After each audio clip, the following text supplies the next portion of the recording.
Saludos, espero que estén bien. Vamos a continuar ahora con el trabajo de función y campo desde la página 296 hasta la 302. Los dos temas que él trabaja principalmente aquí son la transferencia y el tiempo, y están vinculados porque, ¿verdad? Para él el manejo del tiempo y cómo se entiende el tiempo implica el manejo transferencial, el manejo de las sesiones, así que los puse los dos juntos. Después de esto, el tema que viene es la pulsión de muerte y la muerte en tanto tal.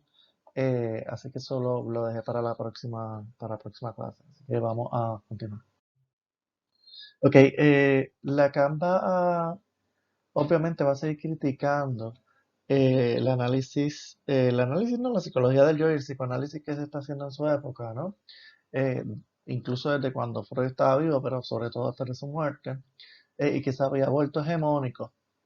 Y lo que plantea en términos del manejo técnico, ¿verdad? Es que no saben ni por qué están haciendo las cosas, no saben por qué el analista tiene que ser neutral, o no sabe por qué usar el diván, o no saben realmente eh, qué es lo que está detrás de todo eso, porque han perdido la brújula freudiana, ¿no? Que es la brújula de la palabra, ¿no? Entonces, básicamente lo que plantea es que desconocen la importancia de la palabra y zumba esta pregunta. Dice, el psicoanálisis sigue siendo una relación dialéctica, donde el no actuar del analista guía el discurso del sujeto hacia la realización de su verdad. Esa es la versión de Lacan, es decir, ese no actuar, que obviamente no es perpetuo, el analista actúa, cierra la sesión, interviene, interpreta, etc. Está en función de la realización de la verdad del sujeto a través de la palabra plena en este momento, ¿no?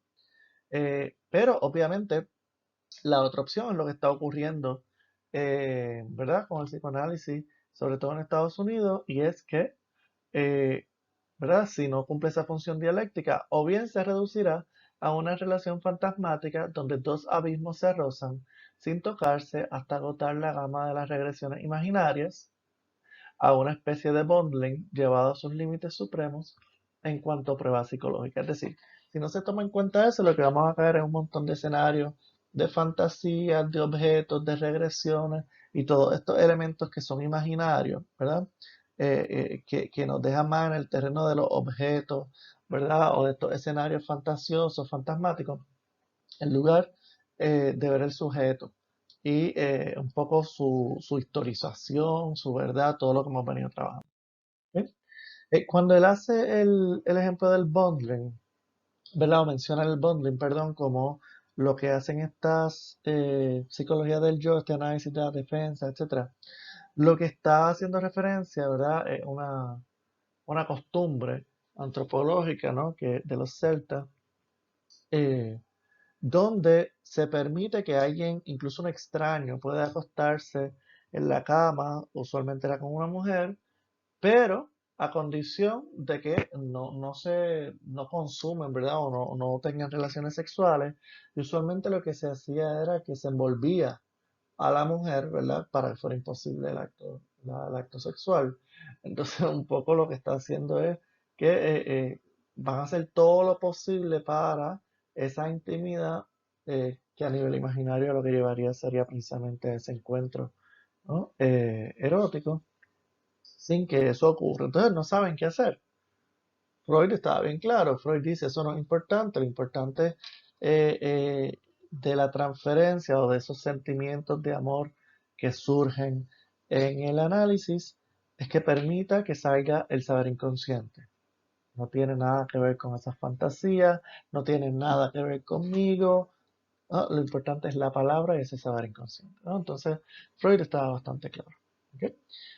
Como les puse, ¿verdad? Lacan critica digamos, esta confusión imaginaria, eh, esta relación completamente de yo a yo y del analista tratando de incluir en su fantasía, ¿verdad? O de moldear en su fantasía la, al analizante.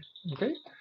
Lacan lo que va a enfatizar es que la transferencia o esa relación eh, afectiva y de expectativas y de demanda que surge entre el analizante y el analista solamente es posible por la operación de la palabra. ¿Ok? No voy a empezar a definir aquí lo que es la transferencia, ustedes tienen los textos, ¿verdad? Para Freud, la transferencia es sobre todo repetición. Para Lacan no va a ser tanto así. Quizás por el momento lo importante es que vean que para, ¿verdad? La importancia sí de las repeticiones y de que algo surge en esa relación, como dice Lacan en este momento, intersubjetiva, pero también que hay toda una dimensión afectiva que siempre está vinculada ahí. Y para Lacan, esa dimensión afectiva que surge, esas pasiones del ser que él va a hablar, solamente se puede entender gracias a la palabra, que para Lacan es el registro del ser, ¿verdad? Tiene que ver con el ser. ¿Ok? Eh, entonces, Lacan lo que va a plantear, ¿verdad? Es que esos elementos de ilusión, de yo a yo, ¿verdad? Que son los que hacen que estos analistas se queden ahí y encierren a sus pacientes, eh, no es que sea malo, puede estar ahí y de hecho es importante que esté ahí en ciertos momentos, pero no te puedes quedar ahí. De hecho, lo que voy a plantear es que la transferencia, ¿verdad? O que el paciente llegue, tiene que ver algo con ese enganche fantasmático, ¿no? De que de alguna manera el sujeto piensa, ¿verdad? O entiende que nosotros ya tenemos su verdad, que nosotros ya tenemos algo de ese saber, ¿verdad? Eh, y por eso viene a nosotros, ¿verdad? Y se vulnera, y por eso pregunta, ¿no? Por eso demanda. Para que vean lo que Lacan quiere decirle. Dice, sin duda no tiene que responder por su parte de ese error subjetivo que, confesado o no en su discurso, es inmanente en el hecho de que entró en el análisis. Ahí está hablando del analizante. Es decir, el analizante siempre va a suponer en el analista, digamos, una totalidad narcisista o algún elemento en su fantasía, en su fantasma. Estoy usándolo como sinónimo ahora mismo, eh, que, eh, que lo hace poder ponerlo en esa posición, poder hablarle, poder estar ahí, ¿verdad? Frente y hablando con él. ¿Ok? Eh, Continúo. Y de que ha cerrado su pacto inicial, es decir, la entrada en análisis. ¿Ok? Así se puede entrar al menos a la situación analítica, a las entrevistas preliminares, no necesariamente un análisis propiamente dicho, pero también. Dice, y no puede descuidarse la subjetividad de este momento, tanto menos cuanto que encontramos en él la razón de lo que podríamos llamar los efectos constituyentes de la transferencia, en cuanto que se distinguen por un índice de realidad de los efectos constituidos que le siguen. Es decir, que eso es importante porque es precisamente la manera en que nosotros entramos en su juego, la manera, ¿verdad?, en que eso empieza a constituir o a construir la transferencia, lo que permite que se den los efectos, como dice aquí, constituidos luego. Es decir, cómo surgen esas repeticiones, esos afectos, esas pasiones que vamos a hablar ya mismo. ¿Ok? Sin esa suposición, esto es mío, ¿no? Sin ese saber que se le supone al analista, sin esa demanda o sin ese entrarnos en sus juegos, ¿no? En su fantasía, no hubiera posible, no sería posible un análisis, porque lo que le está mostrando ahí también es su falta y cómo nosotros venimos a tratar de colmar, ¿verdad? Para él, de colmarla, de taparla, ¿verdad? De hacer algo con ella. ¿Ok? Esa falta que se muestra en la demanda es lo que se juega en la entrada de análisis, o al menos de la entrevista. Quiero estar como antes, yo no me quiero sentir así, ayúdenme, ustedes saben lo que me pasa, todas esas frases que son muy comunes en el consultorio. ¿Ok? Eh, Lacan lo que va a decir es que esos sentimientos, ¿verdad? Esas pasiones, esos afectos que surgen son reales, es decir, no son imaginados, ¿verdad? Tienen un valor, lo voy a decir, de verdad, no son meramente una repetición, sino que se juegan ahí en esa situación, por más extraña que sea. ¿Ok? Y va a hablar de las tres pasiones del ser, según los budistas. Voy a leer la cita, ¿no? Dice, pero este misterio se esclarece si se lo enfoca en la fenomenología del sujeto, en cuanto que el sujeto se constituye en la búsqueda de la verdad. Basta recurrir a los datos tradicionales que nos proporcionarán los budistas, si bien no son ellos los únicos, para reconocer en esa forma de la transferencia el error propio de la existencia y bajo tres aspectos que ellos resumen así: el amor, el odio y la ignorancia. Voy a parar aquí y después continúo. Fíjense que él dice, basta recurrir a los datos tradicionales eh, que nos proporcionan los budistas, si bien no son ellos los únicos, para reconocer en esa forma de la transferencia el error propio de la existencia. Es decir, que para Lacan lo que se está jugando en la transferencia tiene que ver con el desfase entre la existencia y el ser, ¿verdad? El desfase precisamente del hecho de que ese sujeto existe, pero siempre hay algo de su ser, yo sé que no está en la cita, pero está implícito en lo que está diciendo, siempre hay algo de su ser que está en desfase, ¿ok? Eh, entonces me parece fundamental eso. ¿Por qué? Porque eso es lo que se juega en análisis siempre y cuando, y se puede dar cuenta de él, de eso, siempre y cuando, él lo dice, ¿no? Se enfoca en la fenomenología del sujeto en cuanto se constituye en la búsqueda de su verdad. Es decir, en ese proceso en que la palabra ya no es vacía, sino plena, o al menos se le da causa a que surja esa palabra plena. ¿Ok? Si no, todo esto queda, digamos, velado, queda encubierto. ¿Ok? Será pues como el contraefecto del movimiento analítico, como comprenderemos su equivalencia, en lo que suele llamarse una transferencia positiva en el origen, es decir, sentimientos de amor o de expectativa positiva, de confianza en el psicoanalista, ya que cada uno encuentra la manera de esclarecerse gracias a los dos otros bajo este aspecto existencial, si no se exceptúa el tercero generalmente omitido por su proximidad respecto al sujeto. Es decir, está diciendo precisamente lo que vemos surgir en la transferencia, si leen esos textos de Freud, es el amor como transferencia positiva, el odio como transferencia negativa y la ignorancia, que vamos a hablar de eso ahora, como algo que usualmente se omite, pero que está muy cercano al sujeto y a su búsqueda de la verdad, ¿no? Es decir, el sujeto sí se mueve porque, digamos, padece la ignorancia, lo voy a decir así. ¿Ok? Entonces, aquí tenemos las tres pasiones del ser. Si se fijan, tenemos, según el budismo, ¿no? Tenemos aquí lo simbólico y aquí lo imaginario. El amor va a estar entre medio de lo simbólico y lo imaginario, la conjunción. Entonces, acá tenemos lo real. Entre medio de lo imaginario y lo real está el odio. ¿Ok? Y entre medio de lo real y lo simbólico va a estar la ignorancia. ¿Ok? Entonces, les traje una cita del seminario 1 para que no piensen que esto me lo inventé yo, pero esto ayuda a ubicar cuáles son los énfasis, ¿verdad? Y un poco cuál es la posición del sujeto. Eh, este esquema presentifica lo siguiente. No este, era otro esquema, pero se presta para lo mismo, ¿no? Solo en la dimensión del ser y no en la de lo real pueden inscribirse las tres pasiones fundamentales. En la unión entre lo simbólico y lo imaginario, esa ruptura, esa arista que se llama el amor, en la unión entre lo imaginario y lo real, el odio, en la unión entre lo real y lo simbólico, la ignorancia. ¿Sí? Para Lacan, estas pasiones tienen que ver con el ser, sobre todo el amor y el odio. El amor va a apuntar al ser del otro, el odio a la destrucción del ser del otro. Eh, y la ignorancia, ¿verdad? Me parece bastante claro que, digamos, apunta a ese desfase en lo que puede venir a ser precisamente en la palabra. ¿Sí?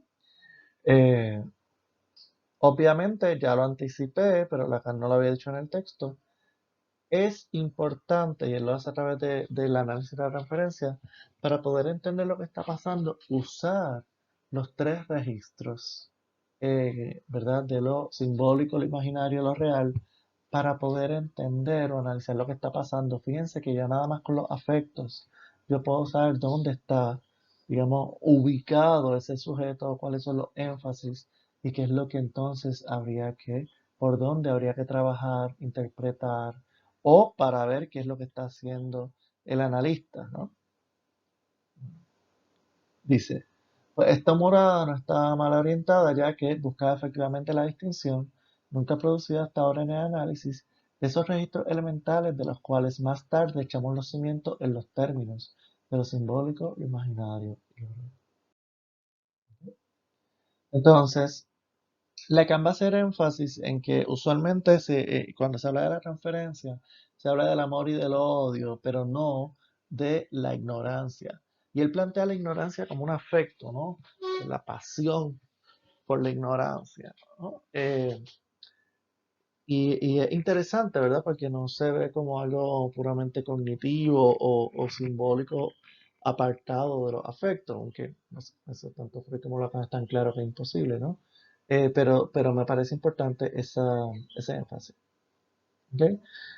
Lo interesante es que Lacan va a plantear esa ignorancia, que él va a llamar docta ignorancia, eh, es fundamental para el trabajo del analista. Tanto partir de esa docta ignorancia del analista, como que el paciente reconozca su ignorancia. ¿Ok? Obviamente que no se quede embelesado en la impotencia de la ignorancia, ¿verdad? Eh, Sino que precisamente por esa ignorancia eh, es que puede surgir la verdad. Piénsenlo, si yo estoy todo el tiempo en la certeza de mi palabra vacía, de que yo sé lo que yo soy, yo sé lo que yo soy, yo soy así, nada va a cambiar, etcétera, pues no hay nada que hacer. Solamente cuando la ignorancia viene a permitir que surja algo nuevo a nivel de la palabra, a nivel del saber, es que puede haber una transformación. ¿Ok?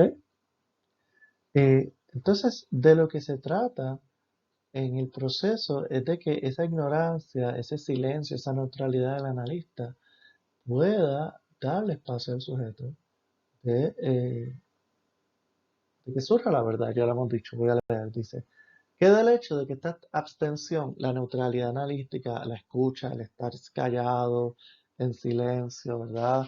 Y dejar que el paciente hable, no es sostenida indefinidamente.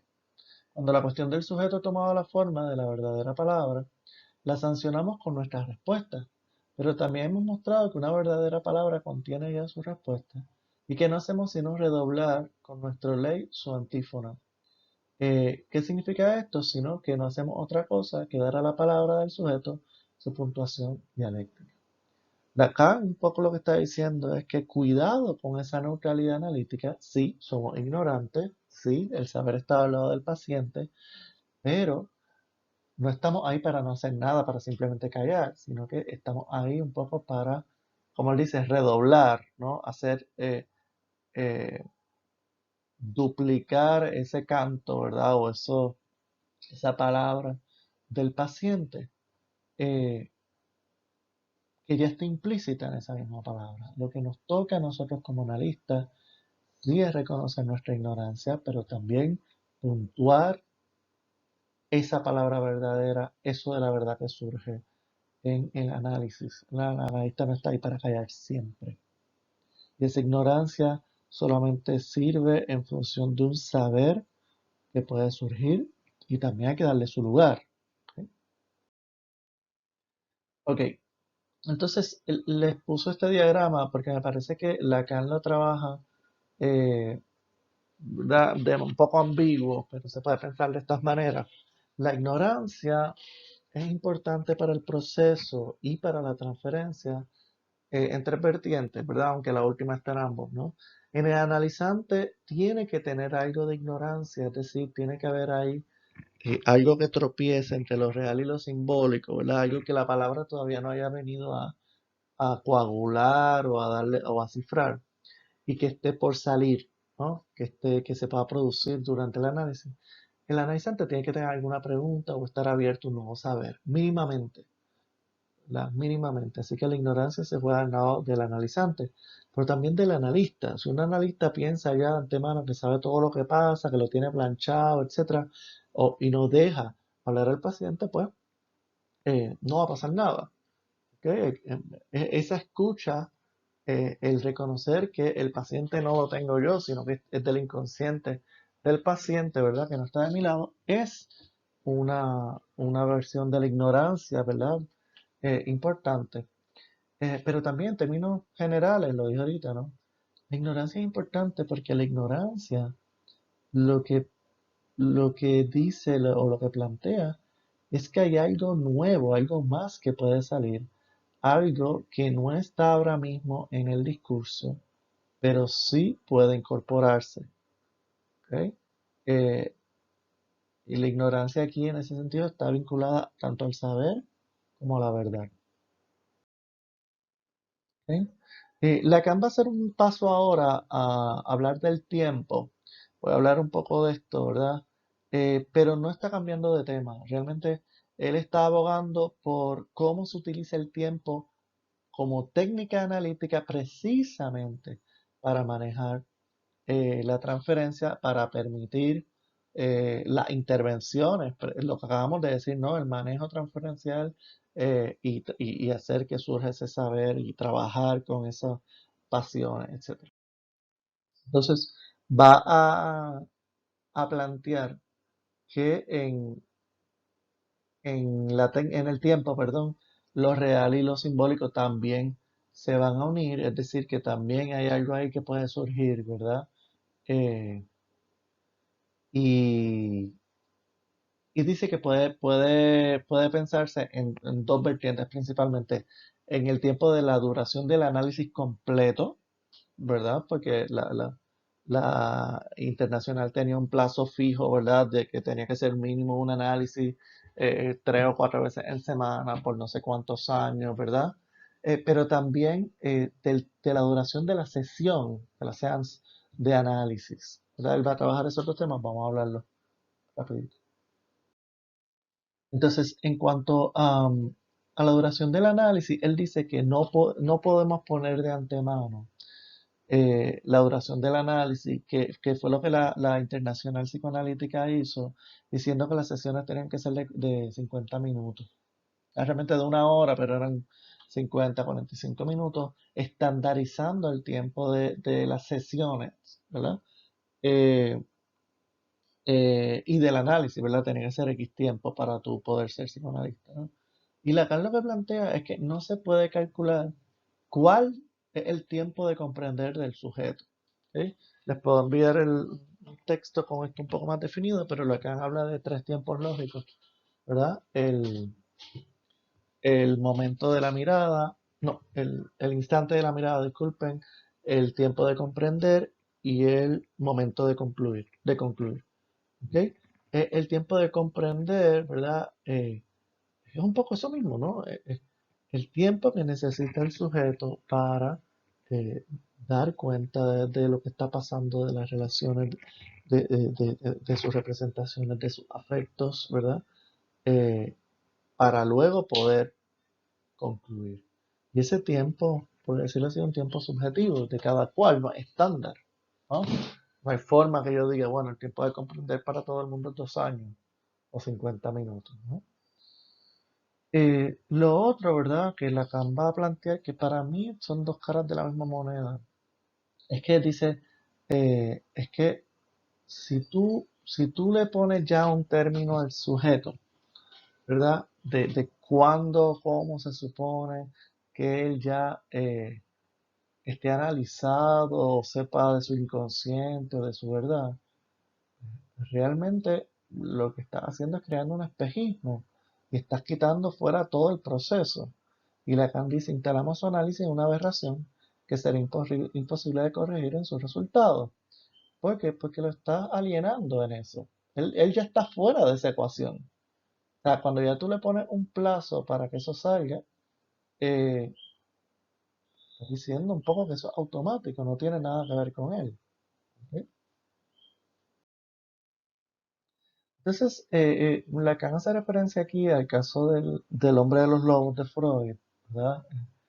El caso de neurosis infantil, eh, para decir que Freud atipó lo que Lacan va a proponer de alguna manera, pero que su error fue precisamente ponerle un término al análisis y no a las sesiones, ¿verdad? Lacan va a abogar por las sesiones de eh, variables, ¿no? De tiempo variable. Freud, para poner, ¿verdad? Hacer un manejo del tiempo transferencial, puntual, etcétera, que no estuviera tan cómodo, ¿verdad? Tan alienado, como él dice, ¿verdad? Freud la solución que encuentra en el momento es decirle al hombre de los lobos, bueno, vamos a empezar ahora y el análisis lleva ya un tiempo, ¿no? Vamos a tener un año más y no importa lo que tú hayas hecho, perdón, se termina aquí, se termina en un año. Y Freud dice que eso funcionó hasta cierto punto porque ante la amenaza del término, ¿no? Empezaron a surgir recuerdos, empezaron a surgir asociaciones. Sin embargo, eh, aunque sí tuvo efecto, ¿verdad? Ese efecto de límite, de incertidumbre, etcétera, Lacan va a criticar, van a ver ahora, que precisamente eh, como el término fue un término fijo para el análisis, hubo elementos fundamentales que el hombre de los lobos no pudo hacer. De hecho, el hombre de los lobos pasó a analista en analista en analista todo el resto de su vida, después de analizarse con Freud. ¿Ok? Entonces, Lacan argumenta que el plazo fijo en cada sesión de análisis es un problema porque dejará siempre al sujeto en la alienación de su verdad. Es decir, no le permite que él pueda descubrir o asumir su verdad, ¿verdad? Y trae el caso del hombre de los lobos, donde si bien gracias a ese plazo que Freud le pone, el hombre de los lobos puede asociar, ¿verdad? Y plantear lo que se llama, ¿verdad? Esta escena originaria, ¿verdad? Donde los lobos lo están mirando, etcétera. Y Freud de alguna manera deduce que él vio a los padres teniendo relaciones, etcétera. Eh, Lacan dice, él nunca llega a integrar esa rememoración y realmente una construcción que hace Freud a su historia. Es decir, lo pudo asociar, pudo sacar cosas, pero realmente no lo integró a su historia, es decir, no lo subjetivó como palabra verdadera, como verdad. ¿Ok? En otras palabras, sigue alienado. Y Lacan dice, no solamente eso, sino que después él estuvo precisamente eh, paranoide, ¿no? Desarrolló unos delirios paranoides, que no es otra cosa que una alienación radical. Entonces Lacan dice, sí, Freud atisbó que el tiempo es importante para la técnica, para el manejo, pero su fallo fue hacer el plazo fijo. Hay que hacer lo contrario, un plazo variable, pero con cortes que puedan eh, un poco marcar algo en el sujeto. ¿Ok? Por eso él va a enfatizar en los tiempos de sesión, ¿verdad? Y le dice, aquí se trata una vez más de un elemento que pertenece manifiestamente a la realidad, puesto que se presenta puesto que representa, disculpen, nuestro tiempo de trabajo, y bajo este enfoque cabe bajo el capítulo una reglamentación profesional que puede considerarse prevalente. Nuevamente está diciendo, bueno, cómo tiene que ver con cómo trabajamos, otra vez han querido estandarizarlo, ¿verdad?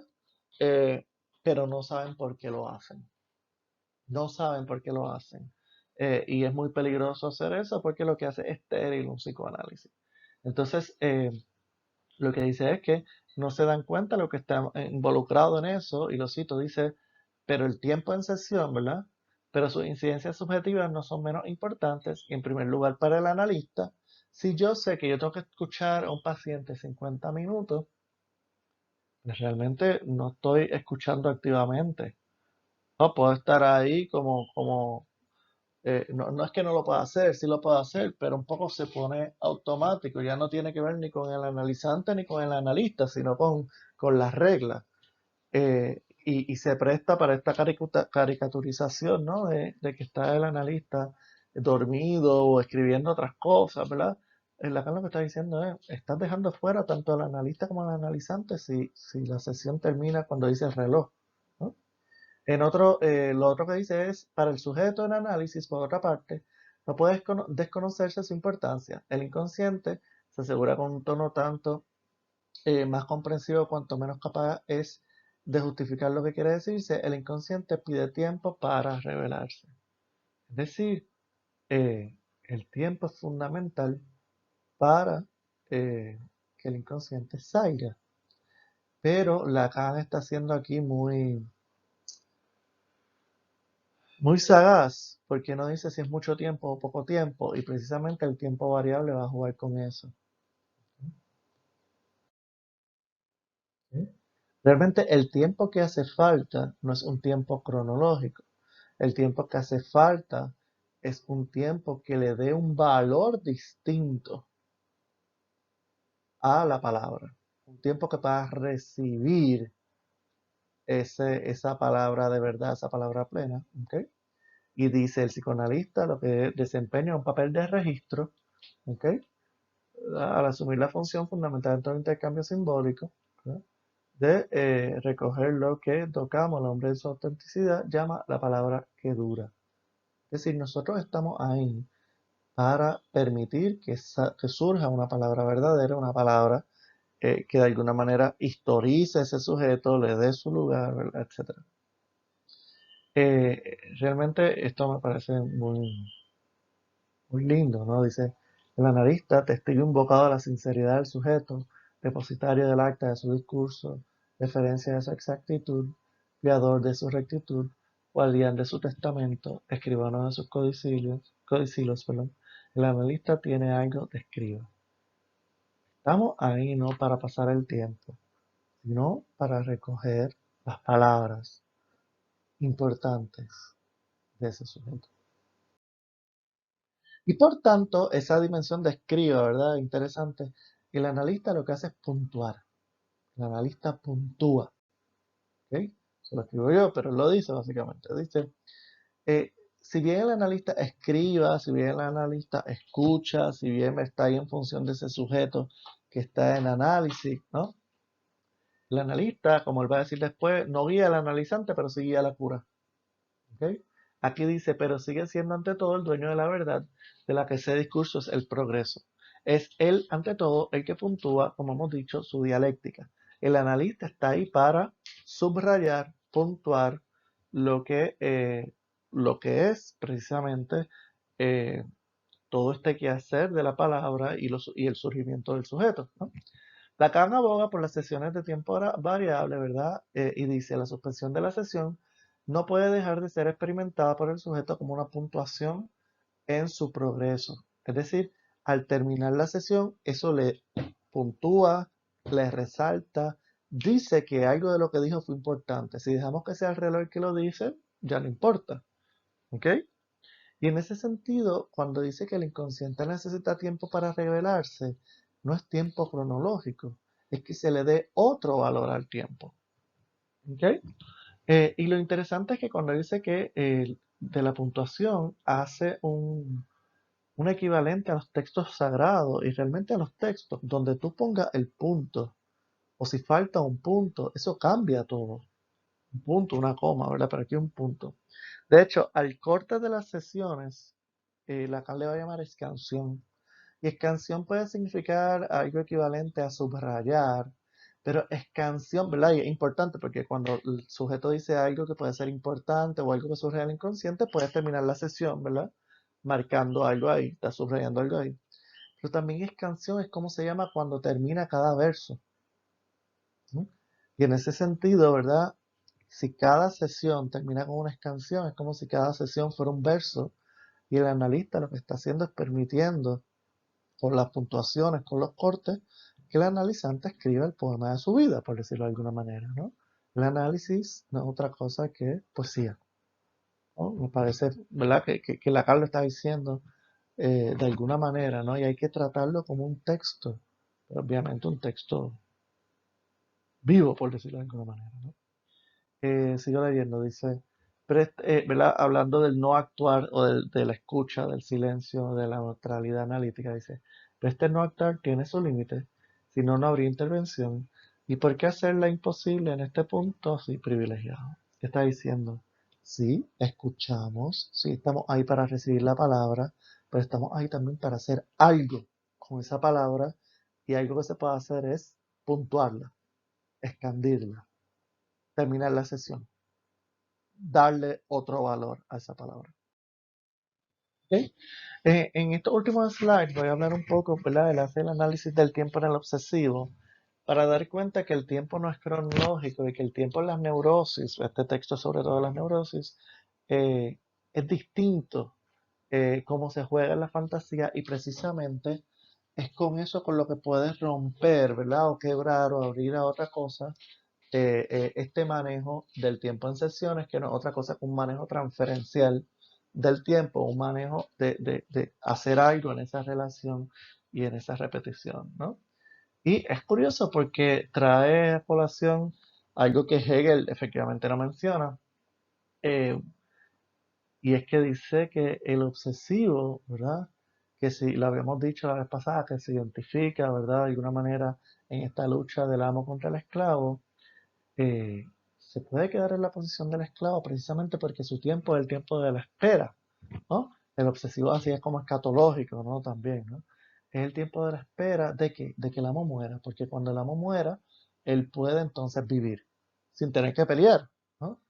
Y por eso, ¿verdad? El obsesivo, Lacan dice, va a procrastinar, dejarlo para después, va a dudar, ¿verdad? Va a encerrarse, va a inhibirse y todo lo que es muy clásico en los síntomas obsesivos, ¿no? Entonces fíjense que Lacan lo que está diciendo es que el tiempo como se juega ahí para el obsesivo es distinto y es como obviamente se va a relacionar con el analista.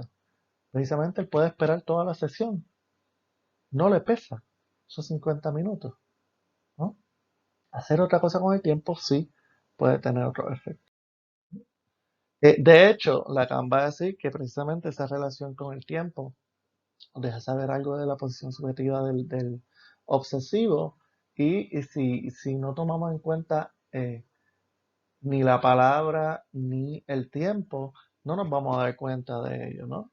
Dice que como está esperando que se muera el amo, ¿no? Para poder vivir, en el fondo, en esa espera se identifica con el amo muerto, ¿verdad?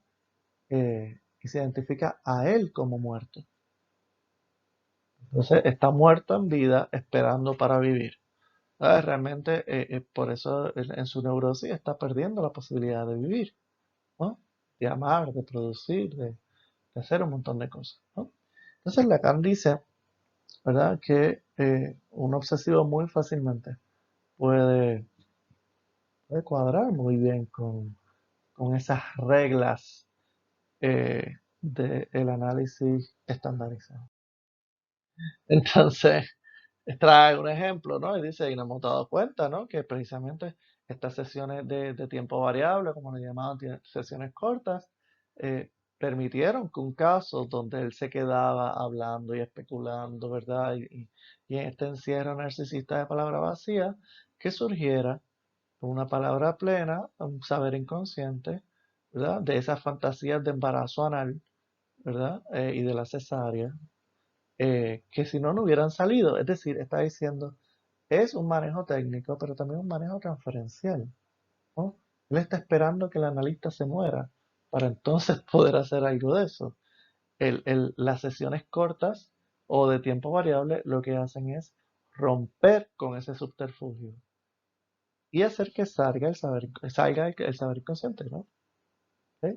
Entonces Lacan dice, por lo demás, no estamos aquí para defender ese procedimiento, sino, mentira, si lo está defendiendo, sino para mostrar que tiene un sentido dialéctico preciso en su aplicación técnica. Es decir, está diciendo, no estamos aquí para defenderlo, que es falso si lo está defendiendo, eh, y lo está defendiendo precisamente porque tiene una justificación dialéctica para su aplicación. ¿Sí? Por último, ¿verdad? Después de esto, él va a empezar a hablar de la pulsión, ¿no? Él, él empieza a decir, ¿verdad? Que precisamente mucho cuidado con esta manera en que la psicología del yo, eh, y realmente para él la psicología hace eso, que lo hablamos en la última discusión, eh, es muy peligrosa porque lo que hace es objetivar y entrampar lo que hemos dicho al sujeto en su dimensión imaginaria yoica. Y dice que mejor está más cercano al psicoanálisis al Zen, ¿verdad? Al budismo Zen, aunque no es psicoanálisis, ¿verdad? Precisamente porque en ambos se rompe el discurso, pero para dar luz a la palabra, ¿verdad? Y en ese sentido ahí coinciden. ¿Ok? Y termina esta sección, ¿verdad? Que yo he dividido un poco arbitrario, pero me parece claro el cambio. Y dice, aquí pues al pie del muro del lenguaje. Estamos allí donde nos corresponde, es decir, del mismo lado que el paciente y es por encima de ese muro, que es el mismo para él y para nosotros, como vamos a intentar responder al eco de su palabra. Es decir, todo nuestro trabajo está dentro del muro del lenguaje, es decir, está dentro del campo de la palabra. Sin embargo, hay algo, ¿verdad? Eh, que desborda el campo del lenguaje, que va a ser importante, que va a ser un poco a lo que apuntamos, a donde vamos a tratar de responder. Y se lo escribí, para que no se me olvidara, pero se lo resumo así. Para mí con esto, y sobre todo porque después va a empezar a hablar de la pulsión, lo que está diciendo es que el psicoanálisis es una experiencia y una práctica radical del lenguaje y de la palabra que apunta a lo que se entrevé en sus agujeros o en su más allá, es decir, lo más allá del lenguaje, lo real. En la medida en que sea real, afecta al sujeto en tanto deseo, pulsión o síntoma. Porque esa es la clínica psicoanalítica, ¿no? Entonces, él va a continuar hablando sobre la pulsión, me parece que va por ahí, ¿verdad? Cómo intentar responder al eco de su palabra, eh, tanto de este lado como del otro, del muro, ¿no? En ese sentido, la pulsión, ya lo hemos venido hablando, no se puede pensar como algo puramente biológico, sino como, lo voy a decir así, como eco de su palabra. De alguna manera, hay una resonancia de las palabras en ese sujeto. Bueno, lo dejamos aquí, espero que estén bien y recuerden, continuamos, me escriben en Moodle o por email.